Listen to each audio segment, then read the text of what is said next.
নমস্কার বন্ধুরা, my dream cooking চ্যানেলে আপনাদের সকলকে স্বাগত।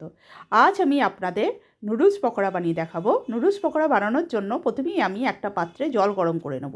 জলটা ফুটে গেলে আমি নুডলসগুলো দিয়ে দেবো।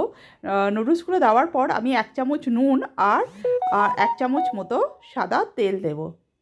নুডলসটা সেদ্ধ হয়ে গেলে আমি খুব ভালো করে জল ঝরিয়ে রেখে দেবো।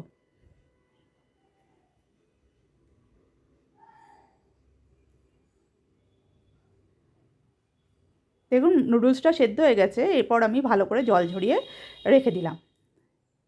এরপর আমি ছোটো সাইজে 2টো পেঁয়াজ, 3-4টে কাঁচা লঙ্কা কুচি আর অল্প একটু নুন দিয়ে খুব ভালো করে পেঁয়াজটা আমি মেখে নেবো, যাতে পেঁয়াজের ভেতরে রসটা খুব ভালো করে বেরিয়ে আসে।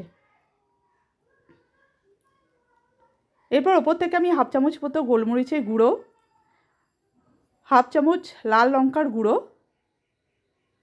আর ধনেপাতা কুচি দিয়ে খুব ভালো করে মেখে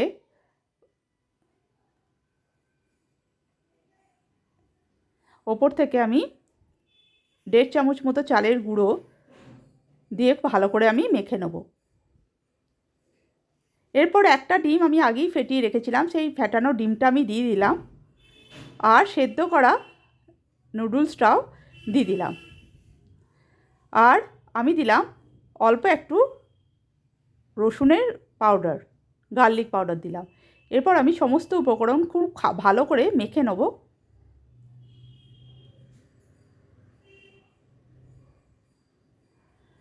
সমস্ত উপকরণ খুব ভালো করে মাখা হয়ে গেলে আমি দেব 3 চামচ মতো ময়দা।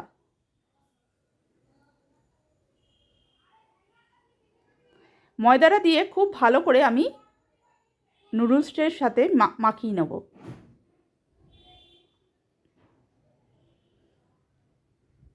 আর দেব অল্প একটু নুন।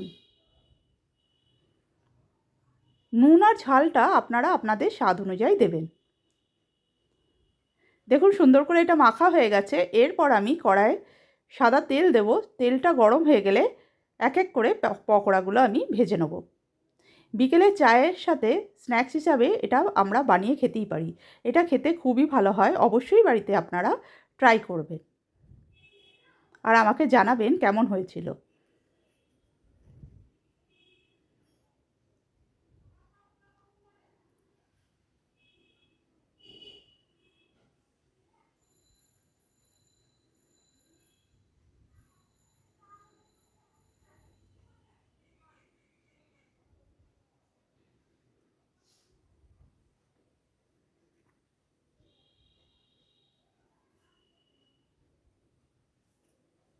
দেখুন এটা ভাজা হয়ে গেছে। এরপর আমি এক এক করে বাকি পকোড়াগুলো ভেজে নেব।